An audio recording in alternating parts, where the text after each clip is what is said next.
التوصيات المصرية حتى الآن، التوصيات اللي قدمها السيسي للبرهان والعساكر في السودان ايه هي؟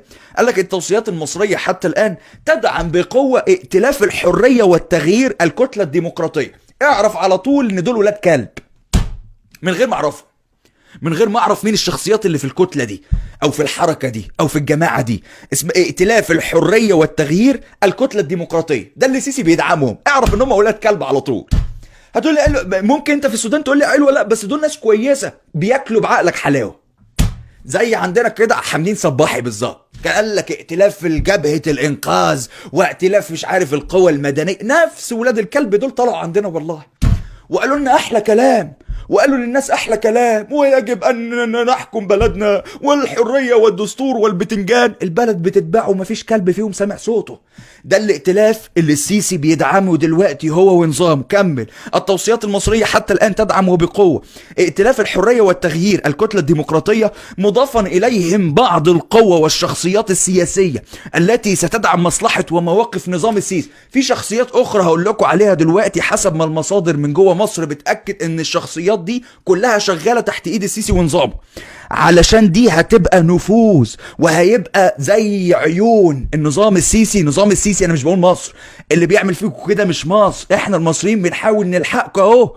اللي بيعمل فيكم كده الخاين اللي سارق مصر هو ونظامه عبد الفتاح السيسي.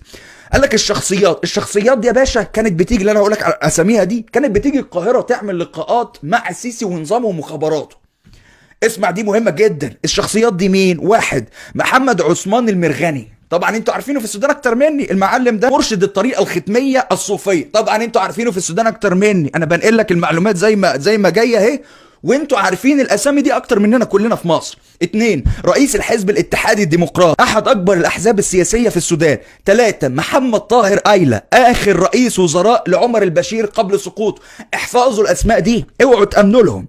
لو طلعوا وعدوكوا بالمن والسلوى بالسمن والعسل، اوعوا تامنوا للاسماء الوسخة دي. ليه؟ لانها جايه لكم من السيسي، مدعومة من السيسي ومتحركة من السيسي، والسيسي وكانت بتيجي عندنا في مصر وتاخد تعليمات وتعمل لقاءات مع نظام السيسي. احذروا يا سودانيين، احذروا يا سودانيين، انا جاي لكم من المستقبل وبقول لكم ان السودان في خطر. السيسي بيلعب عندكم في السودان، عايز يعمل نفس السيناريو الوسخ اللي عمله في مصر، عايزين يعملوه عندكم في السودان. احذروا يا ثوار يا رجال السودان. كمل.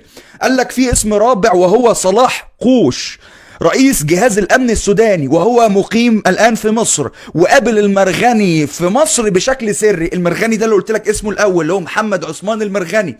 قابل الاسم الرابع وهو صلاح قوش. صلاح قوش ده رئيس جهاز الامن السوداني. انتوا عارفين الاسامي دي كلها في السودان احسن مني، وعارفين قرارها وعارفين تاريخها. انا بس ما عليا ان انا بقول لك ان الاسماء دي كانت عندنا في مصر وقابلت 1 2 3 واجتمعوا مع بعض ومعاهم اوامر وتعليمات من السيسي عشان يجوا عندكم يلبسوا. هتقول لي حلوه، طب ما احنا في السودان يا علي كنا مش شايفين ان الاسامي دي وطنيه؟ ما هو السيسي وعدهم ان هو يركبهم. ما دي الفكره. حتى لو فيه اسامي من دول